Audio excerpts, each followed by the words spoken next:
Good morning students. आज के इस वीडियो लेक्चर में सभी स्टूडेंट्स का स्वागत है। देखिए, इससे पिछले वीडियो में हमने प्रोडक्टिविटी इन इकोसिस्टम का पार्ट फर्स्ट पढ़ा था। आज के इस वीडियो लेक्चर में हम प्रोडक्टिविटी इन इकोसिस्टम अर्थात पारिस्थितिक तंत्र में उत्पादन का पार्ट सेकंड पढ़ेंगे।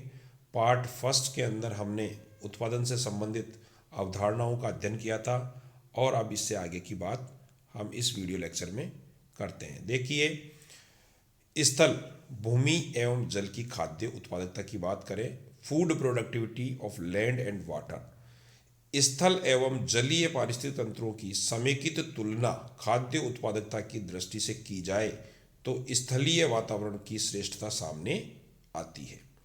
उत्पादकता की अधिकता का स्थलीय पारिस्थितिक तंत्र हेतु प्रमाणित होने के अनेक कारण हैं। सामान्यतया स्थल पर अधिक प्रकाश की उपलब्धता होने से बड़े बड़े पेड़ वे भी सघनता लिए हुए मिलते हैं। इससे जहाँ खाद्य श्रृंखलाएं छोटी हो सकती है वहीं खाद्य उत्पादन भी अधिक अभिष्ट परिणामकारी प्राप्त होता है। इसका कारण भूमि का जल के समान गतिशील नहीं होना भी है। भूमि स्थिरता प्रदान करती है जबकि जल का माध्यम अस्थिर माना जाता है। भूमि में पोषक पदार्थों की सांद्रता होती है तथा अपघटन के उत्पादन ह्यूमस के रूप में भूमि की सतह पर ही बने रहने से पुनः उनको काम में ले लिया जाता है। किंतु जल की कमी एवं तापक्रम में होने वाले तीव्र उच्चावचन स्थलीय जीवन हेतु अलाभकारी भी माने गए हैं। समुद्रों, झीलों के लिटोरल क्षेत्र में प्रकाश की तीव्रता अधिक होने से प्लैंक्टोनिक एवं बेंथिक पादपों की अतिशय वृद्धि होती है। इस क्षेत्र में जल निरंतर मिश्रित होता रहता है जिससे पोषक पदार्थों का वितरण बराबर बनाए रखा जाता है। भोज्य पदार्थों के कण वांछित मात्रा में स्थानबद्ध प्राणियों तक भी पहुंचते रहते हैं। यहाँ पर उत्पन्न होने वाली अलाभकारी स्थितियों में विशिष्ट आयनों की अधिकता, तापक्रम में अधिक उच्चावचन तथा जल के किनारे के विशिष्ट खतरे सम्मिलित होते हैं। लिटोरल जो क्षेत्र है उसके परे गहरे जल के लिए ऋत्विक जल चक्रण आवश्यक होता है। लिटोरल क्षेत्र जो है तालाब का वह जोन होता है जो कि किनारों की ओर होता है। लिटोरल क्षेत्र के परे गहरे जल के लिए ऋत्विक जल चक्रण आवश्यक होता है तथा पोषक पदार्थ में ऑक्सीजन की उपलब्धता नियंत्रित रूप में उनसे प्राप्त की जा सके, ऐसी स्थितियां होती हैं। गहरी झीलों तथा समुद्रों में सुप्रकाशित यानी कि फोटिक जोन जो होता है वो क्षेत्र संपूर्ण वातावरण की दृष्टि से अधिक नहीं होता है। सुप्रकाशित क्षेत्रों में पोषक पदार्थों की कमी और गहरे क्षेत्रों में ऑक्सीजन की कमी, ये दो मुख्य जो है सीमाएं हैं जो कि सदा बनी रहती हैं। विश्व के प्रमुख जल तथा स्थल वातावरणों में प्रमुख पदार्थों की उपलब्धता एवं वितरण के अंतर्गत यह भी ध्यान देने योग्य है कि पोषक पदार्थ नदियों तथा बहते जल के माध्यम से अंततः निरंतर समुद्रों में पहुंचाए जाते हैं। समुद्रों में भी इन्हें पूरी तरह से काम में नहीं लिया जाता था। समुद्र के तल में निरंतर रूप से जमते रहते हैं। यहाँ यह रूपांतरित भी हो जाते हैं और ये लौटकर पुनः स्थलीय वातावरण में पूरे नहीं आ पाते। इस प्रकार स्थल पर आने वाले पदार्थ समुद्री जीवों तथा भोज्य जंतुओं, शैवाल तथा खाद्य व उद्योगों के माध्यम से ही आते हैं। हालांकि विश्व में प्रकाश संश्लेषण की अधिकांश क्रिया समुद्रों में होती है जो कि शैवालों द्वारा की जाती है, क्योंकि पृथ्वी के लगभग 70% भाग पर समुद्र फैले हुए हैं। इसके साथ ही संपूर्ण जल सतह पर पादप प्लवकों की विद्यमानता होती है, प्लैंक्टॉन्स की। इतना होने पर भी जैविक विधि रिले 1944 के अनुसार पादप प्लवकों की औसत वार्षिक वृद्धि भूमि पर होने वाले इकाई वृद्धि के तुल्य ही होती है, जबकि स्टीमन नाइलसेन 1952 के अनुसार यह कुछ कम होती है। कार्बनिक पदार्थों के कुल प्राथमिक उत्पादन का आधा या आधे से अधिक कुछ अधिक भाग को संश्लेषण समुद्र में होता है, जबकि मानव भोजन का 1% से भी कम भाग समुद्रों से प्राप्त किया जाता है। प्राथमिकता उत्पादकता को मापना, मेजरमेंट ऑफ प्राइमरी प्रोडक्टिविटी। प्राथमिक उत्पादकता जो है उसको मापा कैसे जाता है? देखिए, प्राथमिक उत्पादकता की वर्तमान में महत्ता को देखते हुए इसको ज्ञात करने के विषय में अनेक उपाय सुझाए गए हैं। तथा अनेक विधियां विकसित की गई है। प्राथमिक उत्पादकता का मापन निम्नलिखित विधियों से किया जाता है। पहला, फसल काटने के द्वारा, दूसरा ऑक्सीजन मापन द्वारा, तीसरा कार्बन डाइऑक्साइड द्वारा, चौथा बॉम्ब कैलोरीमीटर द्वारा। ये आप याद रखें, ये बहुत कंपटीशन में पूछा जाता है कि प्रोडक्टिविटी को किसके द्वारा मापा जाता है, किस यंत्र के द्वारा। तो इसका आप याद रखें, बॉम्ब कैलोरीमीटर द्वारा इसको मापा जाता है। ये बहुत कंपटीशन में प्रश्न पूछा जाता है, इसलिए इसे आप याद रखें, बड़ा महत्वपूर्ण प्रश्न है।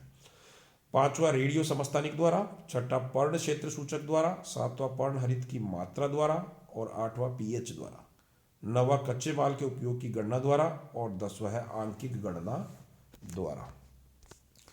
पहला अध्ययन करें, फसल काटने द्वारा बाई हार्वेस्टिंग। देखिए, कृषि भूमि जिससे फसल प्राप्त की जाती है के लिए यह विधि उपयुक्त मानी गई है। बीज बोते समय उत्पादन दर शून्य से प्रारंभ होती है, जो फसल काटे जाने तक अधिकतम तक पहुंच जाती है। इसमें प्रयास ये किए जाते हैं कि जिससे कीटों अथवा अन्य जंतुओं द्वारा क्षेत्र से कोई पदार्थ हटाए न जा सके। काटी गई फसल की जैव भार मात्रा ज्ञात कर ली जाती है। यदि पदार्थों की कैलोरी मात्रा ज्ञात हो तो काटी गई फसल की कैलोरी मात्रा भी ज्ञात कर ली जाती है। फसल चरने तथा कीड़ों द्वारा खाने की जानकारी कठिन होने से सामान्य वनों हेतु यह विधि उपयुक्त नहीं मानी जाती है।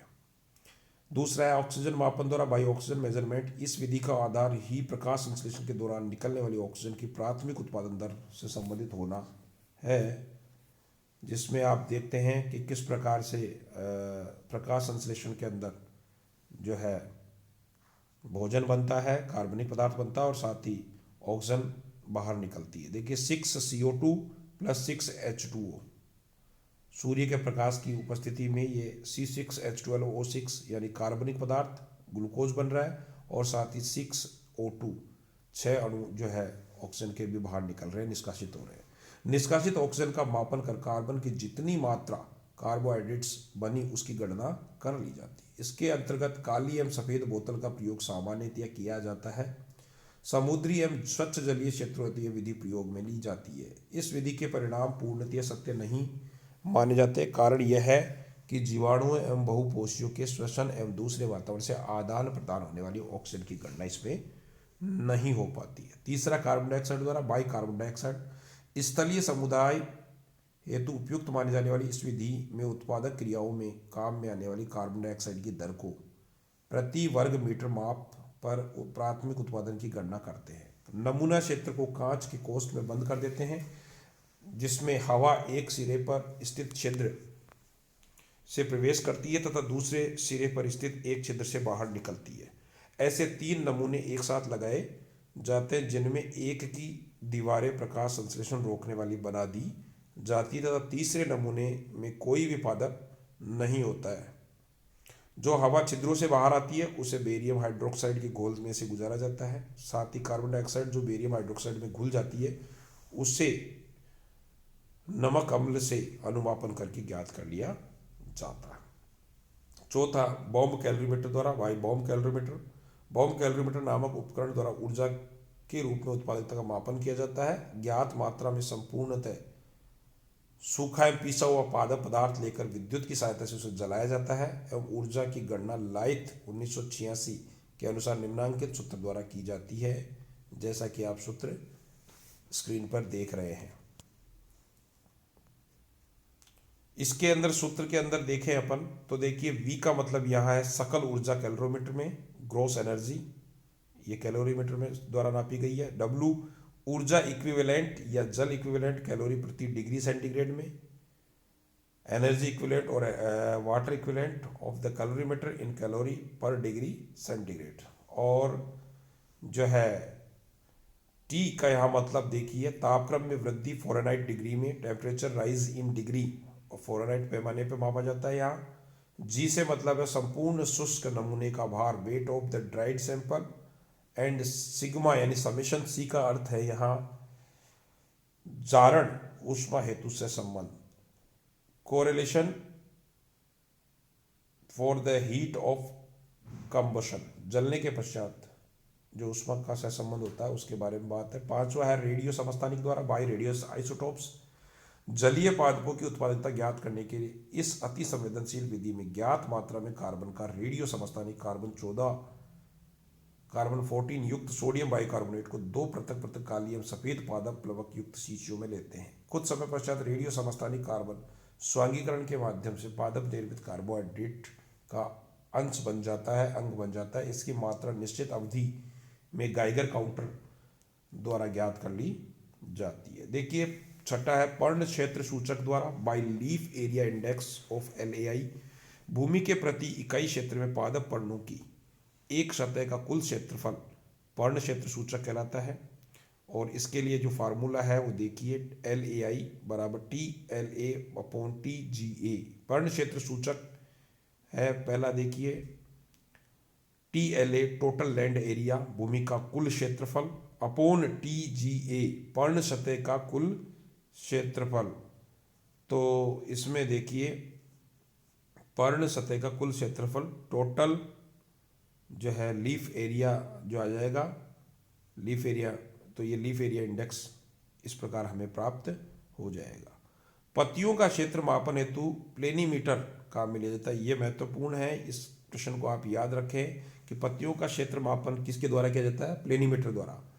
इसे ग्राफ पेपर अथवा शुष्क विधि से भी ज्ञात करते हैं। इसमें पत्तियों को प्राथमिक उत्पादन का प्रमुख अंग माना गया है। ज्ञात किया गया है कि अधिकतम शुद्ध उत्पादन जब LAI लगभग 4 होता है तब प्राप्त किया जाता है, यानी जब भूमि सतह से पत्तियों की सतह जो प्रकाश के संपर्क में आती है 4 गुना अधिक होती है।